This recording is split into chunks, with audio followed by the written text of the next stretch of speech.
choose your own adventure pirate musical. Our show takes place aboard a ship called the Ghost, whose captain has put his crew at odds with one another by abandoning their course to fulfill a personal quest for vengeance. Our 7 pirates are joined by 4 audience volunteers each night that help them make choices and pass or fail skill checks that directly influence the plot. Characters live or die, songs are sung or not sung, based on the actions of these participants. Our show is a family-friendly love letter to the romanticized golden age of piracy, where adventure awaits for you on the high seas. This song is sung by young King near the beginning of our show, and he is singing about the legendary Captain Dawes, the late king of the pirates. Let's hear it then. Tell me about this inferno. Oh, well, truthfully, the inferno was nothing without its infamous leader, Captain Dawes. Correct, because the ship is sunk. I'm getting it. I'm telling the story. Yeah, James is telling the story. Once was the captain seemed to be, who started out just as good as me. A merchant sailor upon the sea by the name of... Dawes. Yeah, no, I know, but what was his first name? Bruce, by the name of something Dawes. It's not working. No one knows his first name. One day his merchants waged on dry while all his bosses well he cried. And then he swallowed eye for an eye the rich with Captain Dawes. That's what Mark Percy. That's where Marcus comes in. He found some pirates led by Marcus, struck the deal and joining forces, led his new crew into a mutiny. They killed the men who wouldn't join them, fit the ship with cannons, and when all was said and done, God named his new ship the Inferno. Should have really known Marcus was likely to mutiny again. Well, it took him a long time. You want to know why? Your eyes were cloaking like an eel's, and when they caught you, you could feel your nightmares all would soon be real. The fear of Captain Dawes. I'm certain his eyes actually glue. Yeah, they did. My friend heard it from a sailor in town. For 20 years, the King of Pain as King of Terror, he would reign. No man could cross him, and they say, the friend of Captain Dawes. Grief and pain. The Emperor would reign. Well, surely he felt so He lost. has a daughter, but no one knows where she is. She's in the water. And monstrous men Broadway lost to the Navy. He brought the most important port of all for tonight. Caused all to pay a tax, and stole from every cargo ship he had. Sounds like a vibe. He weary of what tales you take to heart. All history has two sides, you must discern the truth from lies. Boring! Tell them about the friendship. No ring. The famous Samuel Galleon had just returned from travel from the New World full of treasure when our captain heard the Ooh, news. what kind of treasure? Oh, with gold and silver, Diamonds. true diamonds, bracelets, so many spoils of what to do appeared from Captain Dawes. This is the good part. The galleon put up a fight, but combat lasted day and night. A giant war broke out, who would fight victory? The Samuel ship was quickly boarded, Captain Dawes would not be thwarted.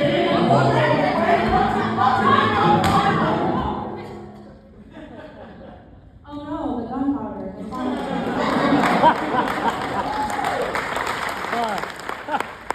Involved scenes, songs, and 13 varied endings, we wanted to guarantee an experience that encourages our audience to return and engage with our show in new and unique ways every time.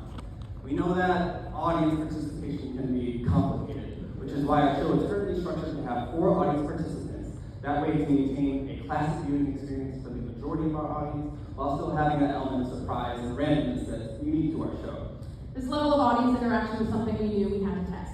That's why we held a private proof of concept workshop in the underground Beijing theater scene when we were working at Universal Studios together. 3 days into our run, at least half of our audience were seeing the show for the second time on Broadway. We are proud to say that all 7 characters can be played by performers of any ethnicity, and half of the characters were written with no preferred gender expression in mind. And we feel like this really lends itself to the flexibility of our show for casting and the rewatchability of the show as well. Our characters were also written to provide opportunity for vocal types we felt were underrepresented in modern musical theater. This crew of our ship should always represent the community theater at large. While we really believe Here Be Dragons has what it takes to stand out in New York City, we also believe that this open-ended character model allows the theaters all over the world to put the show on with the talent already existing in their communities. This next song occurs at the end of the first act, where Nora, the second in command of our crew, stands watch alone, singing into the night about her secret love of her captain, with the ghosts of her past haunting her every note.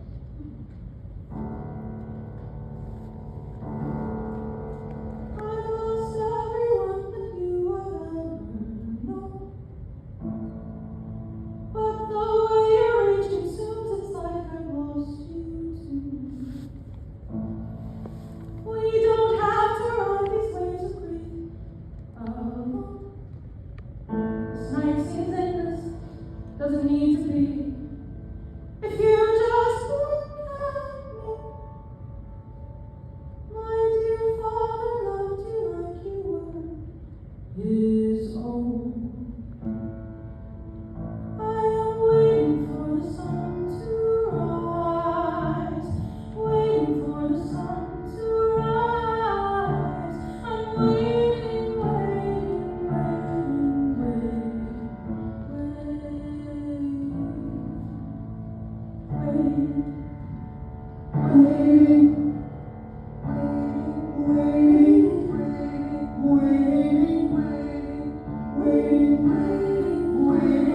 waiting for the sun to rise, waiting for the sun to rise. I'm waiting,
Who doesn't love the dynamics? Great narration, great singer that you had that did that, big things that will have a life.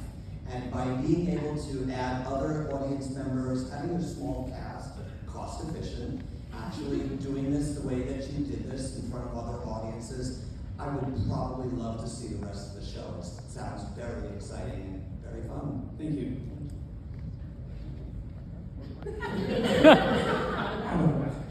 So how do you choose the 4 audience members and what do they do? So we've had a couple different discussions about this. I've thought of the idea of maybe having where you had to be a repeat audience member, you hadn't seen the show before, so you have a ticket stub and you say, I've seen the show before, I'd like to enter a raffle in order to be one of the audience participants. You can also just do a straight raffle, where you just enter your name if you so wish to, because I know sometimes people are a bit nervous about audience participation, so it has to be a volunteer thing. But we definitely said that being adults 18 or over just for insurance reasons and for safety reasons. Primary reasons.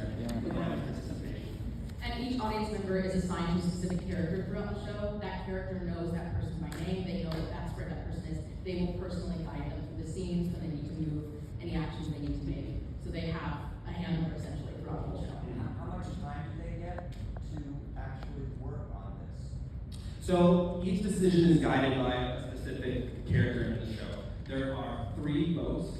Of the 4 of them, they each vote. It's like a up-down kind of thing. And then they specifically each get to make a singular decision that affects if a character lives or dies, basically, at the end of the show. They obviously don't know that at the time, but for example, stakes are high, they don't know yet. But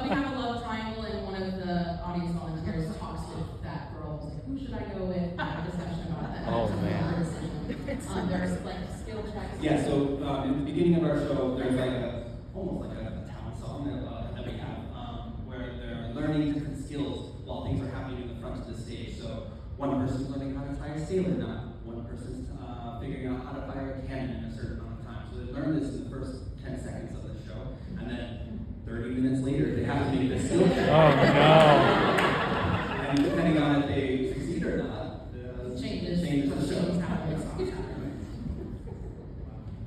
That sounds very complicated. Yes, yeah, we actually thought it was going to be complicated too, which is why we had that proof of concept run, which turned out to be way better than we thought. Now that we've worked out how it works for the cast, it's much more fluid. Now we've worked out the kinks of how to present that to our cast. Once you get the script and you have an understanding of the layout, it actually works very smoothly. It's much more difficult to explain the chart than when you're into the show. Sheer Madness, I love it. I think Sheer Madness, the title of the show, it doesn't sound like Sheer Madness. Just to say, I like the music. Musically, it delivered what you expect when you hear "Here Be Dragons" as the title. I'm curious. I mean, obviously, we're all talking about audience participation here. It's exciting. It's hearing you describe it. It sounds complicated. If I'm a person interested in being an audience member, and I say, "What do I have to do?" What do you say? You're guided by a character. They will tell you what you need to do. There's one moment where you either have a skill check or you have a conversation with them. But the rest of the time, you're observing. Fabulous. Okay. Great. I don't know what to say I just have another question. All right. So if you don't have volunteers and you did this with a full cast, you can bring this to an educational place. You can bring it to children's theater. You can bring it to small towns and actually sell the rights to do this while you're doing other productions of it. Hundreds. Very clever. Very clever. I have a question about Beijing. Yes. So you went to Beijing. Yes. It was in English. Yes. Yes. So we were on the opening team for Universal Studios Beijing theme park resort. We did have our open workshop was open to all the entertainment employees, both the foreign cast and the local cast, and we had a wonderful mix of both of them coming to see our show. I actually still work in Beijing. I flew in this morning.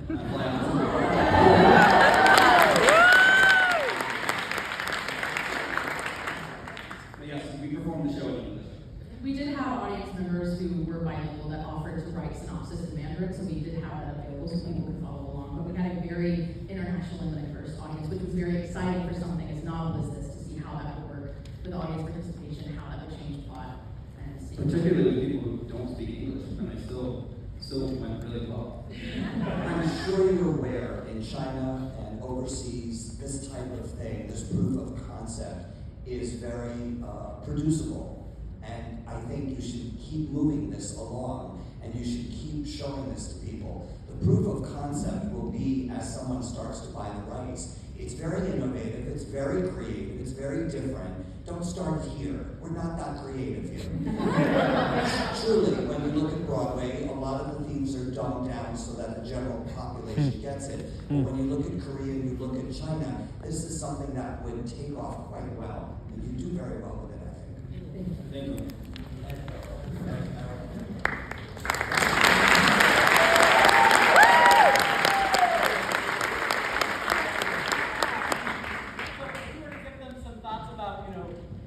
Should they pitch it again? What things would you also want to see?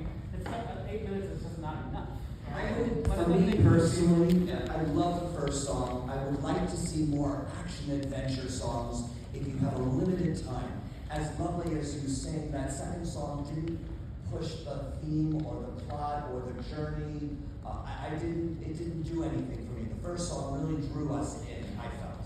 Well, and it actually helped establish a world and a story, and that's what, for something that has 13 possible different endings, right? To have a concept of what even one of those would be, or what that journey that people are on would be, something that was kind of missing, but still, what you presented was enjoyable. And can I also just follow that up with, if they're not fortunate enough to get in front of sharks, what would they send? Is it a website? Is it a video? You get so many emails, you get so much stuff. What would pique your interest? When you did this overseas, did you film it? We did. Yes.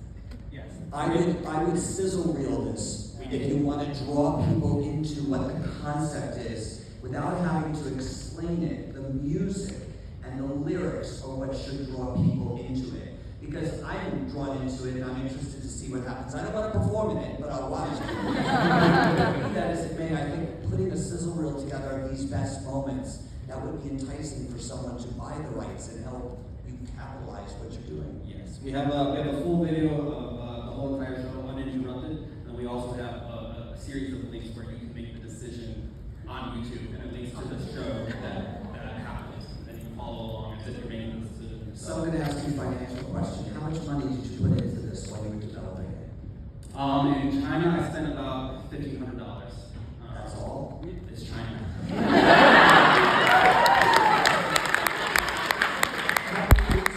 To other producers that are in that area that work in the theme park, or that have you been introduced to other people? It's a concept I think they would enjoy over there. Yes, we were looking more into the long form of book musicals. Their entertainment venues usually run about 15 to 20 minutes. Is a long show for them.